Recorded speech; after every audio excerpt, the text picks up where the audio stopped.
Welcome viewers. I'm Dr. Surbhi Unyal and I teach philosophy at the School of Liberal Arts, Bennett University. Viewers, we have been doing a series on Indian knowledge system. And in today's lecture, we would be discussing the theory of karma. So the core principles of Indian knowledge system are dharma, karma and moksha.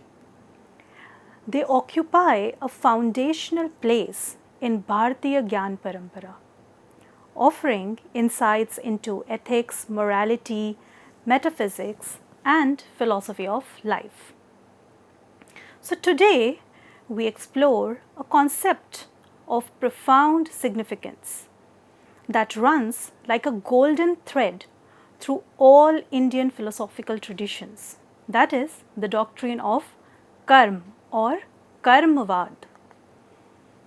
So this principle represents not merely a religious belief but a sophisticated metaphysical framework that explains moral causation, human experience and the ultimate purpose of existence.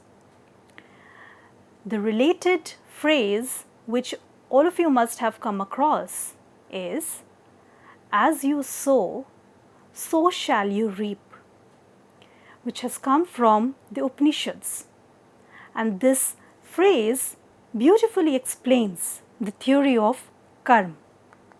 So karma represents the law of cause and effect, asserting that every action, be it physical, mental or verbal, they inevitably produces a corresponding consequence. It highlights personal accountability and reinforces the idea that one's present circumstances are shaped by the past actions, while the future outcomes, they depend on the current choices that we make in the present life. So the concept of karma is deeply embedded in Indian philosophy and spirituality, originating from the Sanskrit root kri, which means to act or to do. It fundamentally refers to actions, whether physical, mental or verbal, and their consequences. So in Indian tradition, karma is not just about external deeds, but also encompasses intentions and thoughts, recognizing their role in shaping future outcomes. So when it comes to think about karma, it's not just the physical external deed that we are performing. In fact, it also includes the thought or the intention behind doing a particular kind of action. And the action then that we perform physically, mentally or verbally, they have a subsequent consequence, and that in fact shapes our future or have a future outcome. So karma then is simultaneously the action itself, that is physical, verbal or mental, the causal power generated by that action, and then the resultant effect that manifests in experience. So this comprehensive meaning, it allows karma to function as a complete theory of moral causation. So what we can see here is a strong sense of causality that runs behind this theory of karma, wherein there is an action in itself, which is a physical, verbal and the mental action, and then there is a causal power which is generated by this action. And through this causal power, there's going to be a resultant effect, and that resultant effect that manifests in experience, and this together creates this comprehensive theory of moral causation.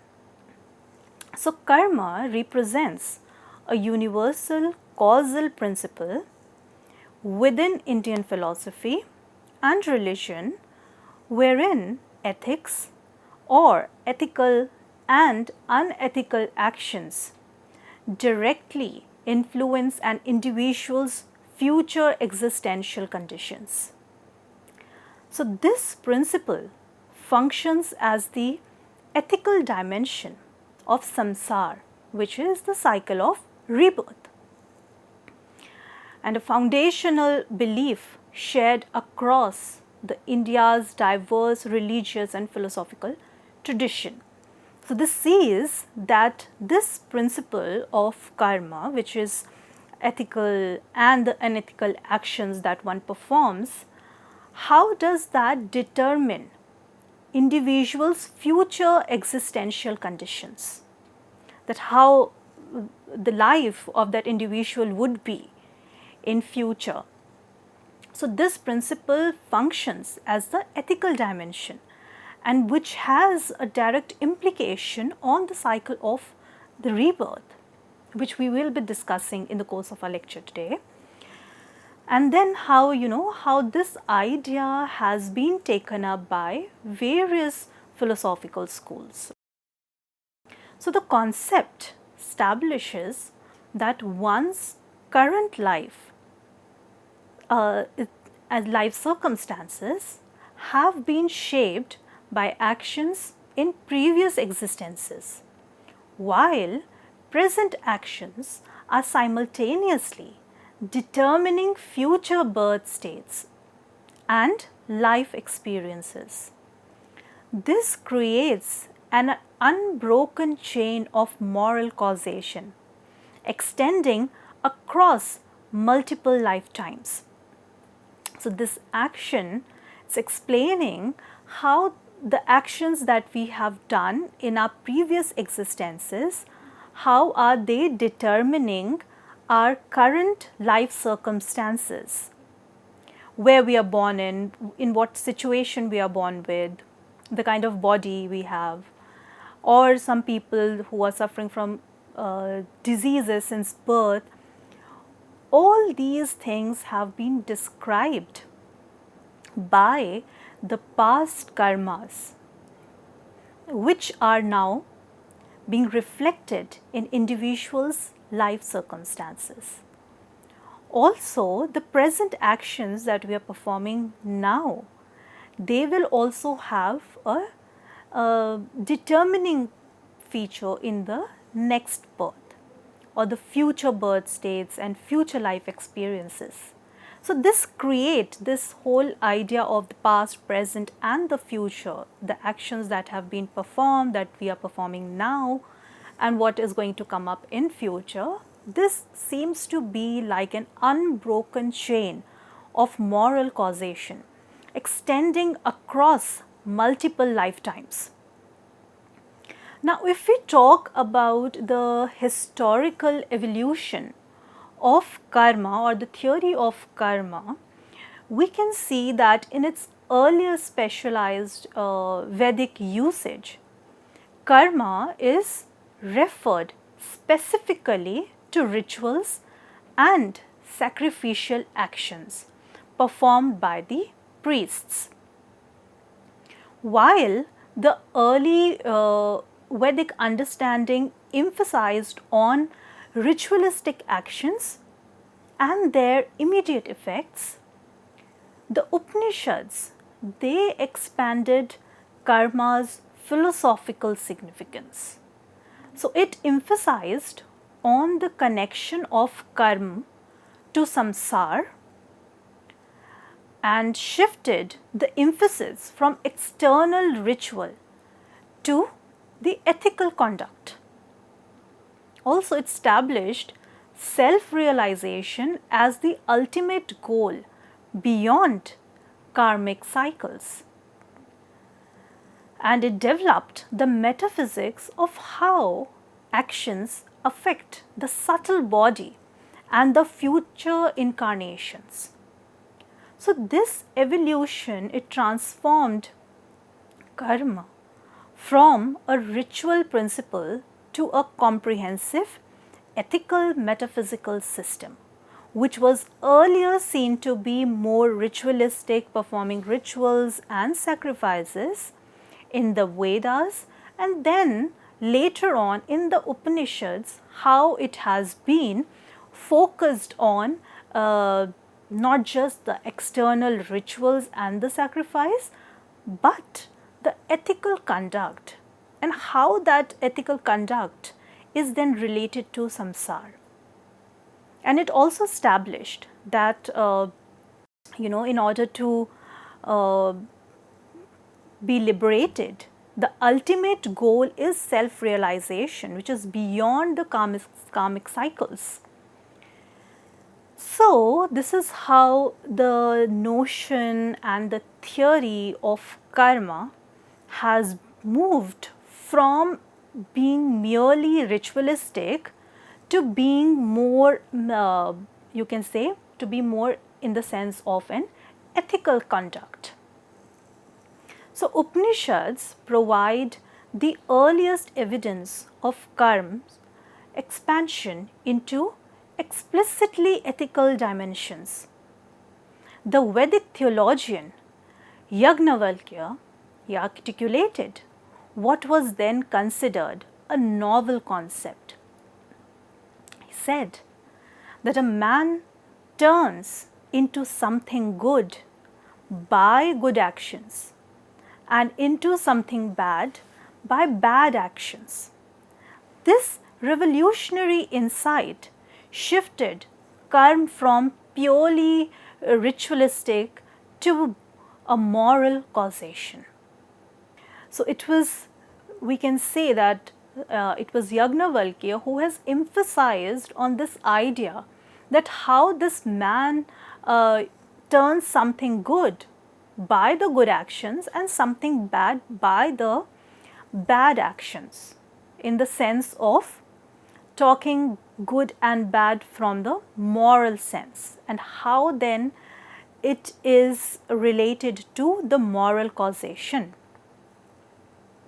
So Indian philosophy categorized karmas into three types based on its temporal influence, providing a comprehensive view of how past, present and future actions are interconnected. And these interconnections are shown into three types of karmas. So the first one is sanchit karma, which is the accumulated actions, represents the sum total of actions, both good and bad, performed in all previous lifetimes. It acts as a storehouse of past deeds that influence one's tendencies and circumstances in the present. So the sanchit karmas are basically the accumulated actions, and these accumulated actions are both, it could be good or bad actions, which represent as a sum total of all these actions that have been performed in the previous lifetimes, and it is considered as a storehouse of those past deeds that influences one's tendencies and circumstances in the present. The second kind of karma is the prarabdha karma, which is action shaping the present. So it refers to that portion of sanchit karma which has ripened and manifests in the current life. It determines one's present experiences and cannot be avoided, much like an arrow that has already been shot. So, which has already been shot determines one's present experiences. So, it's like that part of the Sanchit karma which has now ripened and which are now being manifested in the current life.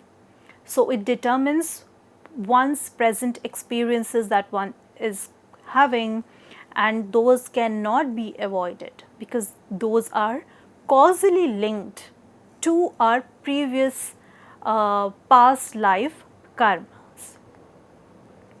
The third type of karma is kriyaman karma or agami karma, which is the ongoing actions influencing the future.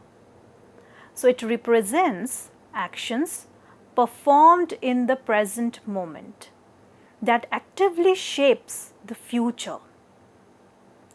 Unlike Sanchit and Prarabdha, this form of karma is within an individual's control, emphasizing free will and moral responsibility. So, like in the Sanchit and the Prarabdha karma, because both of them are related to our past deeds and how those past deeds are now being manifested and seen to have had their consequences in the present life, while the kriyaman karma is basically, it represents the present moment. So, the actions that are performed in the present moment, in the present life, and how then these actions would shape the future life of an individual. So, since in the kriyaman karma, these are the actions that an individual is performing in this life, therefore, an individual is seen to have a free will because he can choose what to do and what not to do. And since he has this free will to choose a particular kind of action that he or she performs, it also has a moral responsibility because of choosing a particular kind of action. So, we can say that kriyaman karma are basically in the individual's control, unlike Sanchit and Prarabdha karma, which are not in the individual's control, because this individual is now reaping the the fruits of the past karmas in the Sanchit and the Prarabdha, while it is the kriyaman karma wherein we are doing the actions out of our own will, out of our own choice. So, these are the three types of karmas. Now, let us talk about two principles of karmas. Interestingly, this will show that how moral causation works. So, the first one is no action perishes without effect. The principle that no action is lost in vain establishes the inviolability of moral causation. So, every action creates an effect that must eventually manifest in this life or in the future lives. So, this type of action are related to the notion that whatever action one performs, it never goes in vain. So, there are or there will be an effect to every action that one performs. So, no action ever perishes without an effect. So, whatever one does, it has a subsequent effect to it. So, every action creates an effect and that eventually manifests. Either it manifests in the present life or in the future lives that one have. But the idea prevails that no action perishes without an effect. It will definitely have an effect. The effect could be manifested in the present life or in the future lives. The Mahabharata states this emphatically. It says, whatever one does, he is sure to reap the consequences thereof. For the consequences of the karma that once done can never be obviated. So this tells us that whatever one does, one is sure to reap the consequences of those actions. So whatever action one has done ever will have a consequence, and this consequence could be in this life or the future lives to come. The second type, and then it talks about the personal accountability. So the complementary principle that no one is to bear the consequences of the actions which he has not done himself establishes the deeply personal nature of karma. Moral accountability cannot be transferred or it cannot be outsourced or escaped. So what one has done, as we discussed in the previous portion, that what one has done, one has to reap the consequences of that action. The complementary principle here is that no one is to bear the consequences of action which he has not done. So if you have not done those actions, you will not face the consequences of those actions. You will face the consequences of the actions which you have done. So this idea, it shows and implies the moral accountability. And this accountability, it cannot be transferred, it cannot be outsourced, or it can never be escaped. So it's not that what I am doing, it will have consequences on somebody else's life. Let's say a family member whom I am close to. So this is not how it works. So this causality works in the individual. So what one has done, one has to reap those consequences and does not reap the consequences of the action which one has not done. So basically, your karmic balance sheet is uniquely yours, neither shareable nor transferable and not even escapable. So one cannot escape, one cannot transfer or share it with somebody else. So these were the types of karmas and the two principles of karmas that we have discussed. We will now discuss the relationship between karma and rebirth, and how this karma and rebirth are considered to be a metaphysical necessity. So the doctrine of karma is intimately related to the concept of samsara. Creating a relationship so is essential that karma cannot function coherently as an ethical framework without rebirth as its complementary principle, which shows that karma and rebirth, there is a necessary metaphysical relationship between karma and the rebirth. And we will discuss this idea in detail in our following lectures. So we'll end this lecture here and we'll continue this portion in the coming lecture. Thank you.